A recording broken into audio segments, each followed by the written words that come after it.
And for more on all this, we're joined now by Elizabeth Keever. She's the Chief Resource Officer at Harvesters. That's a regional food bank in Kansas City, Missouri. Thanks for being with us. Thank you for having me. I wonder, even before the shutdown, with higher inflation and a tighter job market, what kind of need were you already seeing? That's something that a lot of people didn't realize even before the shutdown is that in this region that we serve, and frankly, in a lot of places across the country, food insecurity and hunger was higher than it's been in a decade. Year over year, last year we saw a 10% rise. We went from having 1 in 8 folks in our region facing hunger to now 1 in 7. It's just been really challenging for so many of those folks. Like you said, rising inflation, affordability crisis when it comes to affordable housing, rising cost of food. It's just right now, folks are really feeling the pain even before the shutdown started. There can be a misconception about who relies on food banks, who relies on food stamps or SNAP. Who are you really serving? It's absolutely true. There has been a misconception about SNAP recipients for decades and decades, frankly, since the beginning of the program. But it's really important for people to know that 2/3 of folks who utilize the SNAP program are children and folks who are elderly and the disabled. And then the other vast majority have at least one full-time working member in their household. It's just a really inaccurate depiction of those who are using SNAP to say that those people are individuals who aren't working. They're people who have just a challenge between what they make every single day and how much it costs to live and to raise a family. When the Trump administration says it will provide partial SNAP funding in response to this court order, what's the real-life impact of that?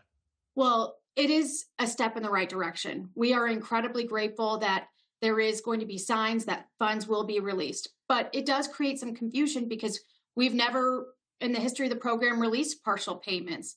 So when will folks receive that timeline? We're not really sure. So right now, we don't know what to tell people when they can really start to expect those dollars to be seen on their EBT card.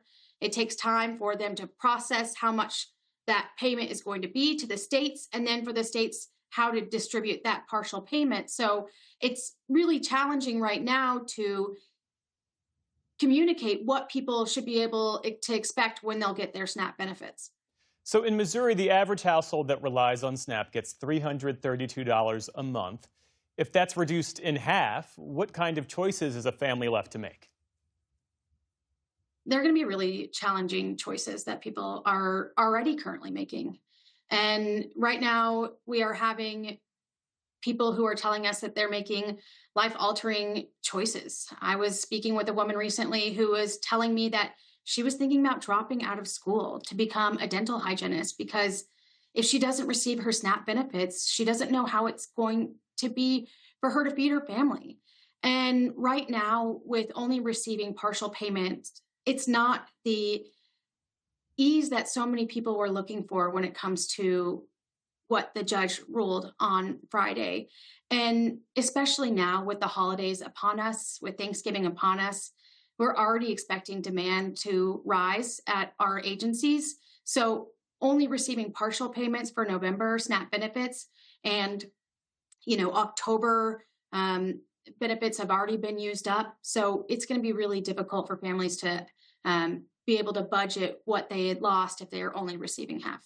Does your organization have what it needs to meet the demand? At the end of the day, food banks like Harvesters cannot make up the gap that's left behind SNAP. Food banks across the country are truly the supplement to the Supplemental Nutrition Assistance Program. For every one meal that we provide, SNAP provides 9. And in Jackson County, Missouri alone, the amount that is expected in SNAP benefits exceed our total annual fundraising that we receive as an organization. So it is a massive gap that food banks cannot fully fill. But right now, what I can tell you this, our organization is doing everything we can to bring in as much inventory and put it out to our partner agencies. And we're going to do whatever we can to try to reduce the pain that so many are feeling as a result of this government shutdown. Elizabeth Keever with Harvesters. That's a regional food bank in Kansas City, Missouri. Thanks again for joining us. Thank you.